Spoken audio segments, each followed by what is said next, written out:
जय श्री श्याम भक्तों, आज हम चौथ माता की कहानी सुनेंगे।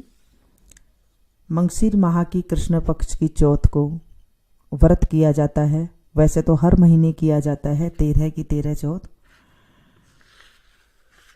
अभी कई लोग 4 चौथ भी करते हैं, कार्तिक, मंगशीर, पौष और माह। तो आज हम मंगशीर माह की चौथी कहानी सुनेंगे। बोलिए चौथ माता की जय। एक साहूकार था, उसके एक बेटा और एक बहू थी। बहू पियर जब भी जाती तो उसका बाप पूछता कि बेटी तू क्या खाकर आई है। वो बोलती, मैं बासी कुसी खाकर आई हूं। एक दिन साहूकार का बेटा ने उसका ससुरा मिल गया। ससुरा बोला कि तुम लोग मेरी बेटी को बासी कुसी क्यों घर खिलाते हो, क्यों उसे खाने को देते हो बासी कुसी। लड़के ने ये बात माँ से आकर पूछा तो माँ बोली कि मैं तो ताजी ही घालती हूँ, चाहे तू आज देख लेना। एक दिन बहू का बाप आया, फिर से पूछा कि बेटी क्या खाया तूने। बेटी बोली, बासी कुसी खाया है। उसका बाप जब चला गया, बाद में उसका पति बहुत नाराज हुआ और बोला कि मेरा बाप को क्यों बदनाम कर रही है, ताजी खाकर बासी कुसी बता रही है। जब वो बोली कि तुम्हारा बाप कमाता है, तुम नहीं कमाते हो, तो वो खाना तो मेरे लिए बासी कुसी हुआ ना। यह सुनकर उसका पति कमाने के लिए चला। एक दिन वो पड़ोसन से आग लेने गई तो देख रही थी कि सब लोग वहां पर कहानी सुन रहे थे। जब उनसे पूछी कि ये क्या कर रहे हो, पड़ोसन बोली कि हम तो चौथ माता की कहानी सुन रहे हैं। उसने पूछा इस कहानी से क्या होता है। उन्होंने कहा कि इस कहानी से अंधन होता है, बेटा पोता होता है, 12 बजकर बिछड़ा पति भी मिल जाता है। उस दिन से वो भी करवा चौथ माता का व्रत करने लग गई। सासू 4 टाइम खाने को देती, जो एक बार तो वो भगवान के नाम का निकाल देती, एक बार गाय को दे देती एक बार का खाना, और एक बार का खाना वो राख के नीचे गाड़ देती थी,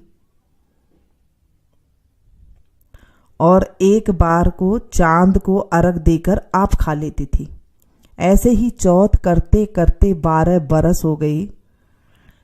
गणेश चौथ ने सोचा कि इस व्रत करते इसको 12 बरस हो गए हैं, अगर इसका पति वापिस नहीं आएगा तो हमें कलयुग में कौन मानेगा।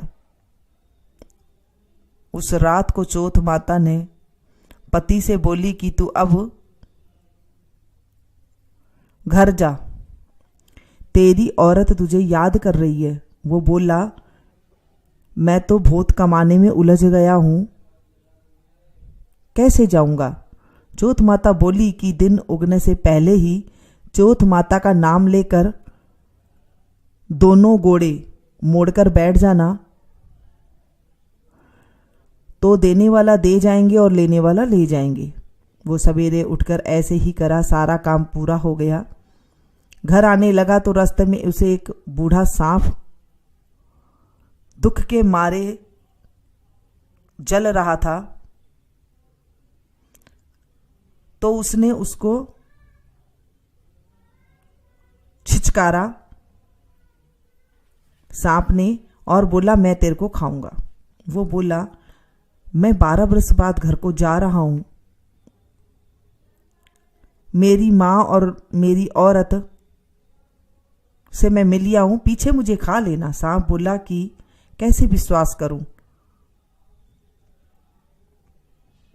तू तो छत पर जाकर सो जाएगा पलंग पर। वो बोला, सीढ़ी चढ़कर आ जाना।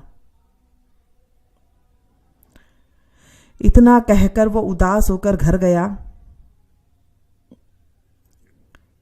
कोई से बात भी नहीं करी। रात पर जब छत पर सोने के लिए गया तो एक सीढ़ी में बालू और एक में दूध का कटोरा रख दिया और एक में पानी का कटोरा और एक में फूल बिखेर दिया। रात को सांप आया, पहले तो बालू में खूब लोट-पोट पलोटा, फिर सारा दूध पी गया, फिर फूलों की सुगंध ली और जैसे ही छत पे जाने लगा तो चौथ माता सोची, अगर अब इसका संकट नहीं टालेंगे तो कलयुग में हमें कौन मानेगा। तो उसको ढाल से ढककर तलवार से मार दिया, पर थोड़ी सी पूंछ कटकर उसकी जूती में गिर गई। पूंछ सोची कि ये जूती तो पहरेगा तब खाऊंगी, तब खा जाऊंगा।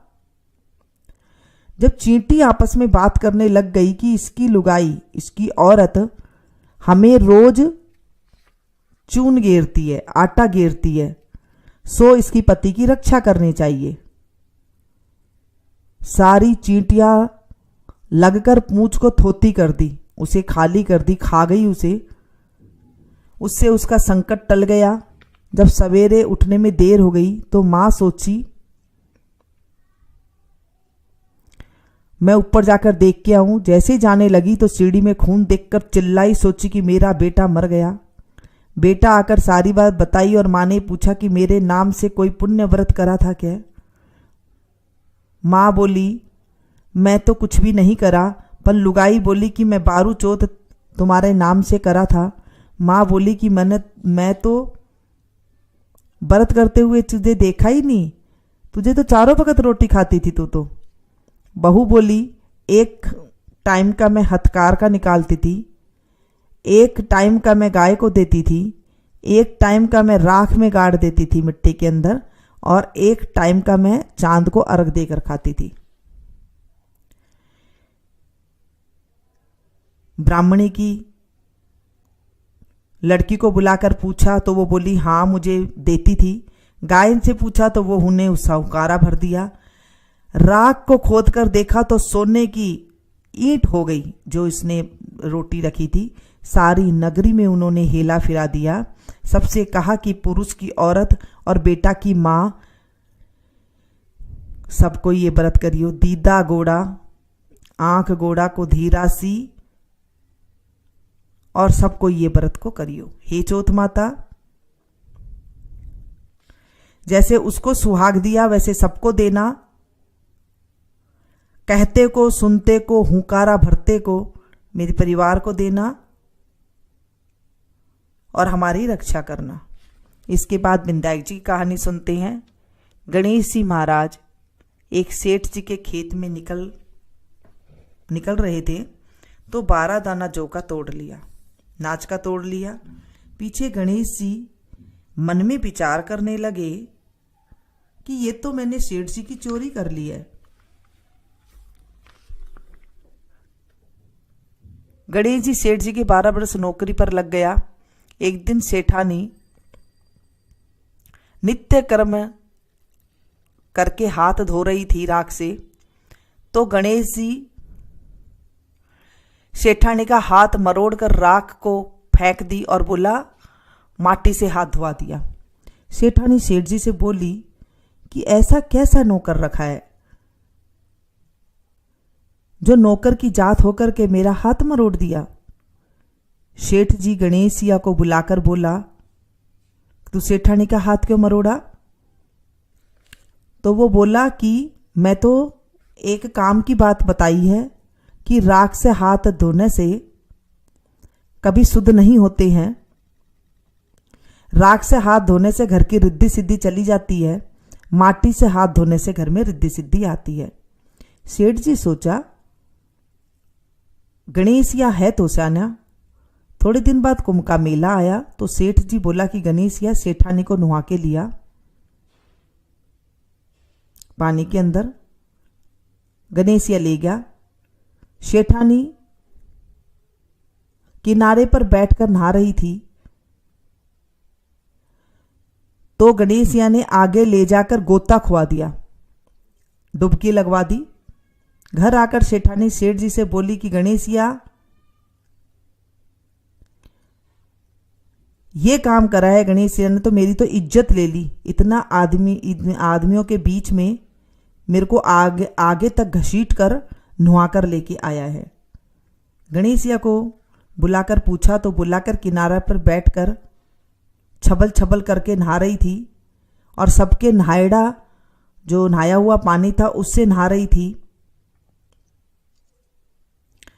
जब आगे जाकर नहाते हैं तो अगले जन्म में बहुत बड़ा राजपाट मिलता है जिससे मैं उन्हें आगे जाकर नहला लाया। सेठ जी सोचा कि गणेशिया है तो सानिया भूषाना है ये तो। एक दिन घर में होम हो रहा था। सेठ जी बोला कि गणेशिया सेठानी को होम में बैठने के लिए बुला लाओ। सेठानी को बुलाने गया। सेठानी ने काली रंग की ब्लाउज पहना था। पैर का जब चलन लगी तो गणेशिया ने उसकी आंगी फाड़ दी और बोली कि लाल आंगी पहनकर चलो। सेठानी रूस गई। सेठ जी आकर पूछा कि क्या बात है। सेठानी बोली कि गणेशिया ने मेरी आंगी फाड़ दी है। गणेशिया को बुलाकर बोला कि तू बहुत बदमाशी करने लग गया है। गणेशिया बोला सेठानी काली रंग के कपड़े पहनकर जा रही थी, मैं तो उन्हें निकलवा कर लाल रंग के कपड़े पहनने के लिए बोला है। काला रंग का कपड़ा कभी शुभ काम में पहनने से काम सफल नहीं होता है। सेठ जी बोला भाई गणेशिया है तो समझदार। एक दिन सेठ जी पूजा कर रहे थे तो पंडित बोला कि मैं तो गणेश जी की मूर्ति लेकर के आओ। तो गणेशिया बोला कि मेरे को ही मूर्ति करके विराजमान कर लो, तुम्हारा सारा काम सफल हो जाएगा। ये बात सुनकर सेठ जी गुस्सा आ गया और बोला कि अभी तक तो तू सेठानी के साथ मस्करी कर रहा था, अब मेरे साथ भी करने लग गया। गणेश जी बोला कि मस्करी नहीं कर रहा हूं, सच्ची बात कह रहा हूं। इतना कहकर गणेश जी का रूप धर लिया। सेठानी सदैव संदेह कर गणेश जी की पूजा करने लगे। पूजा खत्म होते ही गणेश जी अंतर ध्यान हो गई। सेठानी को बहुत धोखा हो गया और वो आपस में बात करने लगे, हमने तो गणेश जी हमारे घर में रहते थे, हमने उससे सारा ऊंचा नीचा काम करा लिया। गणेश जी सपना में आया और बोला कि मैं तो अपना खेत में से 12 दाना आपका खेत में से नाश तोड़ लिया था, उसका दोष उतारने के लिए मैं आपका 12 बरस काम करा। सेठ जी के करोड़ों रुपया की माया होगी। हे गणेश जी महाराज, जैसे वो सेठानी को दिया, सेठ को दिया, वैसा सभी को देना। इस कहानी को कहते को, सुनते को, हुंकारा भरते को, मेरे परिवार को भी देना। हे गणेश जी महाराज, हमारी रक्षा करना। हे चौथ माता, हमने आज कथा सुनी है चौथ माता की। इस कथा में कोई गलती होगी हो तो हमें माफ करना। इस कथा को सुनने के बाद जो आपने चावल लिए थे, कनक ली थी हाथ में, आप उसे सूरज को जल दे दे। थोड़े से दाने, वो जो आपने कहानी सुनी है उससे आपको चांद को अर्घ देना है बस। और जो अलग से थोड़े से चावल या कनक लेकर के आपने सूरज को अभी अर्घ दे देना है। ऐसी कहानी सुनते हैं, फिर बायना निकालते हैं। बोले चौथ माता की जय, गणेश जी भगवान की जय। मिलती हूँ फिर से एक नई वीडियो में नई जानकारी के साथ। Thank you.